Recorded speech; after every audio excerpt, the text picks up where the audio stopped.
All right, come on, get hold of him. Lock him up. All right, you fools. You brought it on yourselves. Everything would have come right if you'd only left me alone. You've driven me near madness with your peering through the keyholes and gaping through the curtains. And now you'll suffer for it.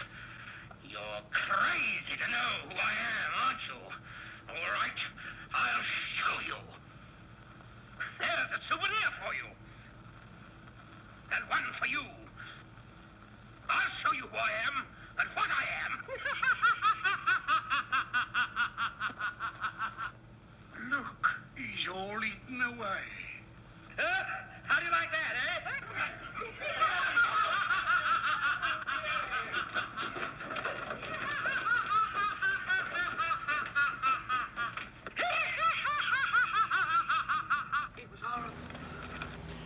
Hello, Ken Spriggs here, starting a short build on a kit for a Halloween build that's going on with a online group that I belong to called SciFiantasy.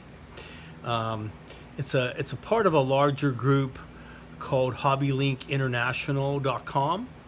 If you go to that site, you'll see some different links to Model Builders International and SciFiantasy.com. There's a community link as well, and I'll show you a still here in a moment. It's a great site, a lot of great modelers, run by a guy named Kenny Conklin. He does a fantastic job. They have different contests throughout the year. They have a lot of giveaways. They have like some hangouts on YouTube that they do fairly often, usually once a week, which are great. I like to hang out with those. But this build is going to be a Halloween theme. So I'm going to be building the Moebius Invisible Man kit. And I'm going to build it pretty much out of the box, but I'm going to be doing a paint theme of all black and white or gray colors for the kit.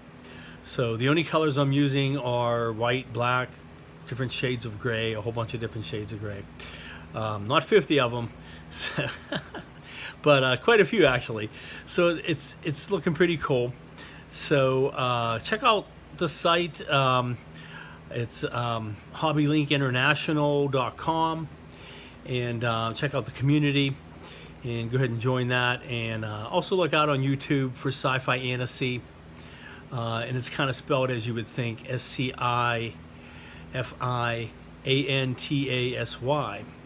like a combination of sci-fi and fantasy.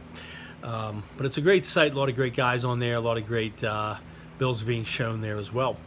So let's go ahead and take a look at my Invisible Man.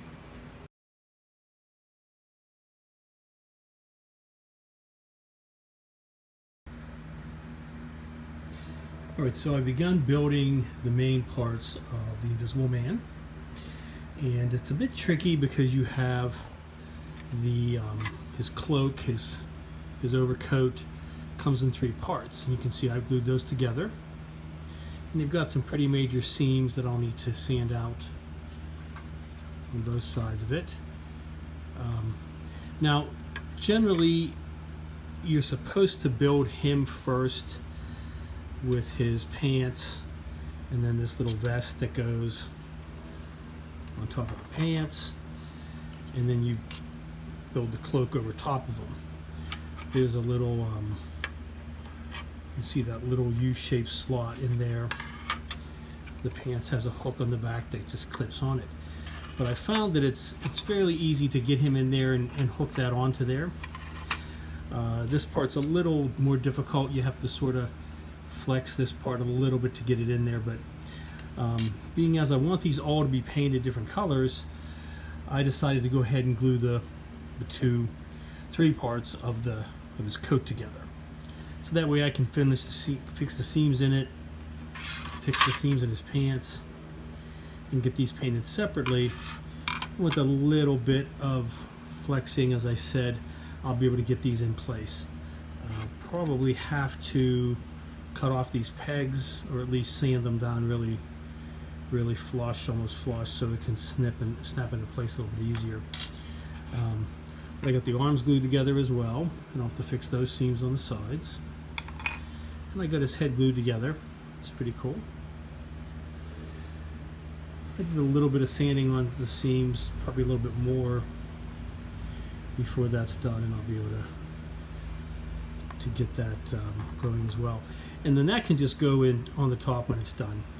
That just goes right down through the top of this, and it goes over top of this little prong here. So that's pretty easy. So now I can kind of do these as sub-assemblies. I can even glue the arms onto the coat, since that's where they're going to go anyway, and that won't affect putting the legs or this part into it. So whenever they're done, and then I just have to do the shoes, and they go on the bottom, and the gloves that go onto the arms. So all right, so I'll start doing some seam work on this, and then we'll start getting ready to start painting it, getting it primed and then painted. So okay. All right, so work progresses on my Invisible Man for the SciFiantasy Halloween group build. So the seams on this kit are just brutal. Very brutal, lots of work. And I've only been working on the figure, just the main parts. His coat, his legs, his arms. I think I got it down fairly smooth to where I want it to be. It's hard to tell by looking at it, but I need to get a coating of primer on there. I used a lot of progressively finer sandpaper, as you can see from this little mess right here. Starting with really rough grit, like 120 or 80, going all the way up to 6,000 fine grit. Did a little bit of puttying on the sides of it, mostly to just fill in the really bad gaps on this side over here. It's not perfect, but the arm's going to hide most of that because it's hanging down on this side, so I'm not going to worry too much more. But the rest of it seems fairly good on the coat. The arms are also really tricky. Took a lot of work because you got all those little wrinkles and creases in there on the inside, and they're going to be visible because his one arm, can't remember how it works, but one arm is up in the air, and so you're going to see that top crease. The bottom crease, the outer crease wasn't bad at all, like around along the elbow. It was actually pretty easy, nice and straight and smooth, and I could sand it pretty well. But the inner ones, rough, and they're both visible, unfortunately. So I think I did a pretty good job. I got all the roughness out of it. You're probably still going to see that there's a seam there, but that's fine because his coat would have a natural seam on either side. The pants I didn't really do a ton on because there would also be a natural seam up through here. So I did some scraping with a X-Acto knife, a little bit of sanding. I still want to do a little bit more work on these. Not quite ready for those yet, but they're not too bad at all. So, okay.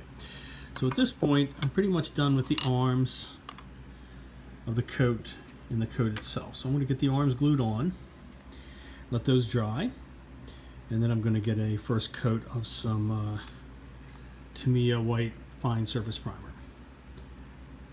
And hopefully I won't need to do too much more work after that. And then I can look at doing some pre-shading and some painting of the coat. All right.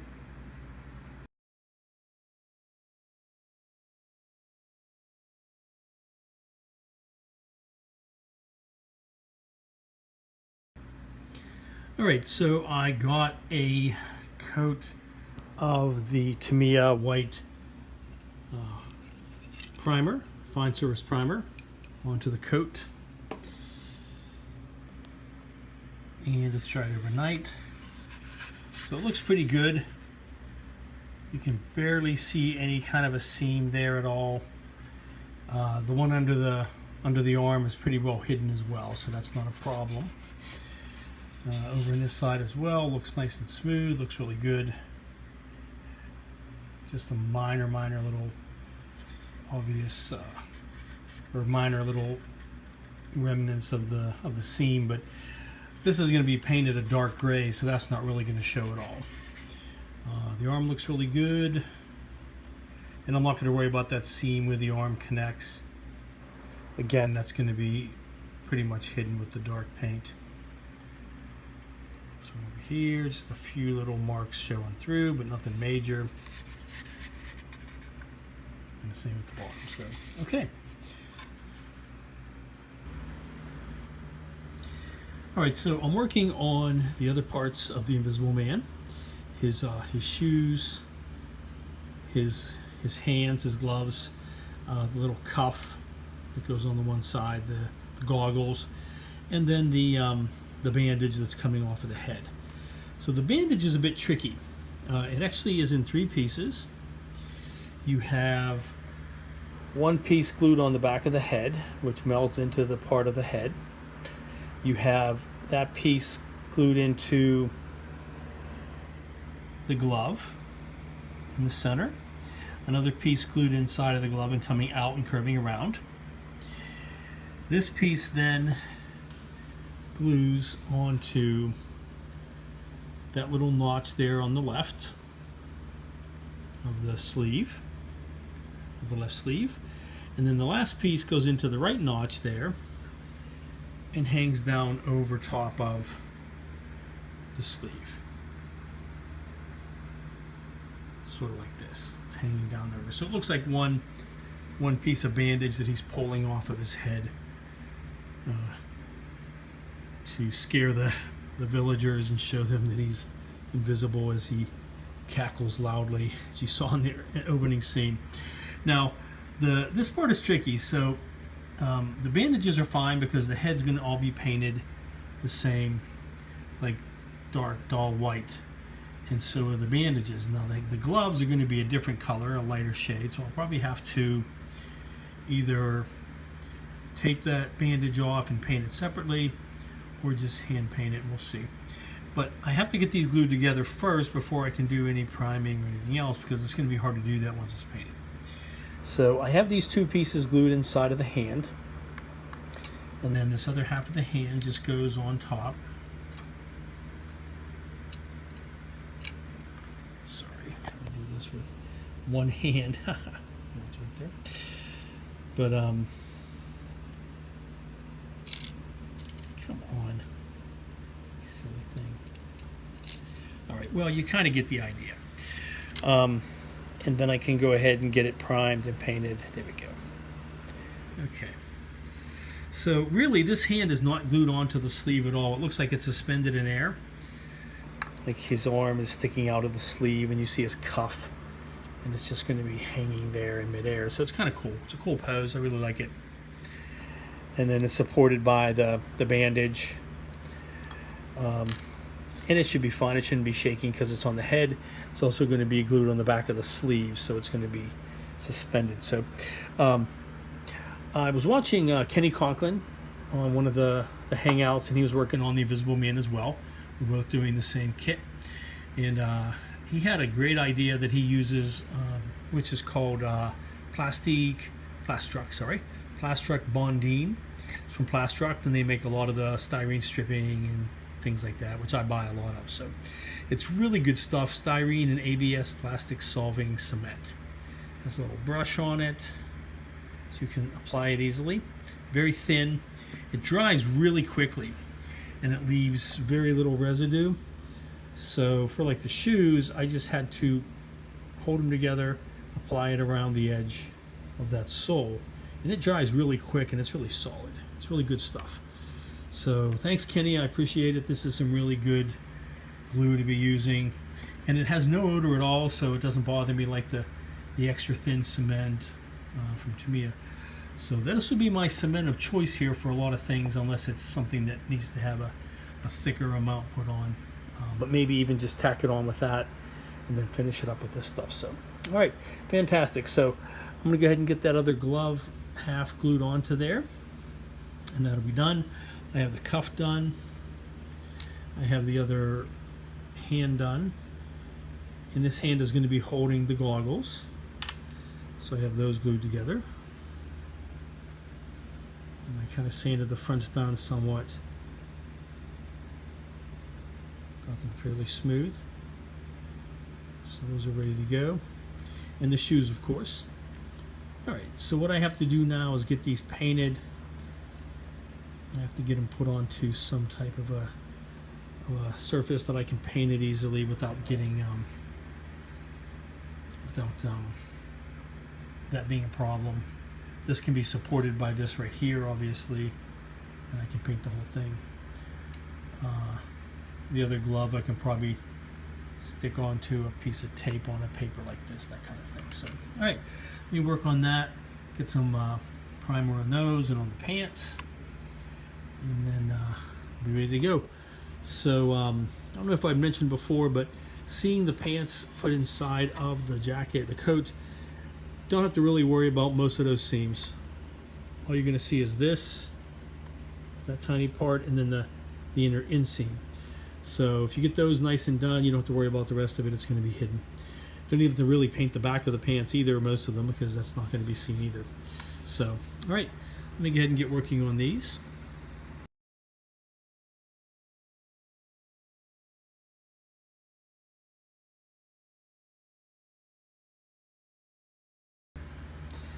All right, so I put a coating of the white Tamiya Fine Surface Primer on the kit, and then I went ahead and got the different parts painted, and sorry I didn't get some separate shots of those, but I ended up using a NATO black. These are all Tamiya colors and all flat on the coat. I went over that a couple of times. I initially used a light gray, or a JN gray, I'm sorry. It's a little more on the greenish gray side. Focus there.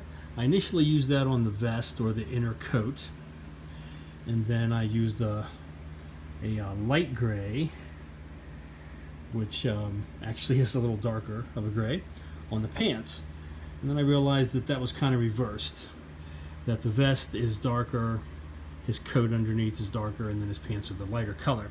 So I went ahead and painted them again, and on the shoes I just put a dark gray, as you can see there, and I'm going to paint the sole black on it, and the shoelaces maybe white or black, we'll see, probably white.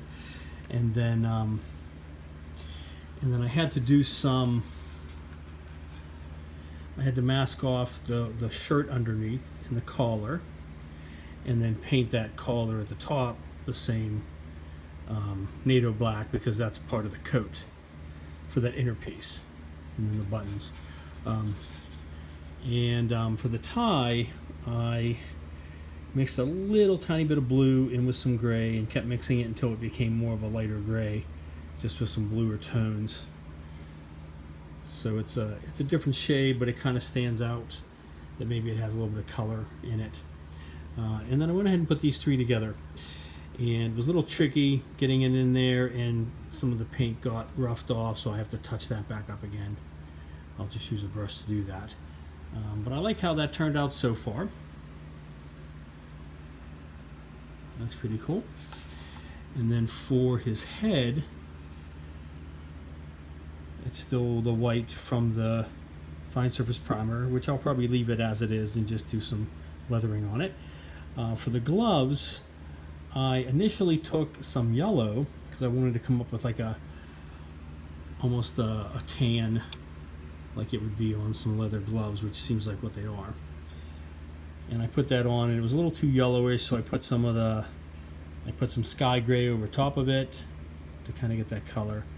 And I left the shirt sleeve white, or the cuff is what it's going to be, just like this cuff right here. And that's going to go over in this hand. And then I got the goggles painted with the same color that I used for the tie, just to give it a little different gray. And once that dries, I'm going to use some Tamiya Smoke, which is like a tinted clear, over top of the lenses on the top. I'll just dab it on generously and let it dry so it almost looks like a tinted kind of a lens, which is what he would have, because it's like almost like a sunglasses, so you couldn't see through. So okay, so he's coming together pretty well. I like those combination of colors on him for the grays, and it gives me some ideas for some of the other grays to use on the rest of the diorama for the room that he's in. Okay. Alright, here is the finished Invisible Man figure. I still have to work on the base, the little room, and all the other accessories. Quite a bit to do yet. I think he turned out really, really cool. A little invisible hand there, hovering in air. Well, visible arm, I guess. Holding his goggles.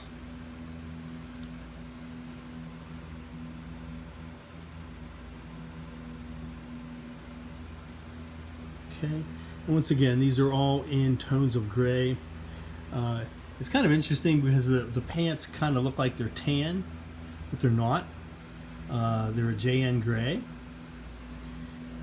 If I could isolate that color, you'd see that it was gray and not a tan color. But he looks really cool in all those different colors. I like how it turned out. Okay, I might just do a little bit of weathering, maybe like a light wash on the bandages on the top to tone them down a bit. We'll see. But I really like how he looks.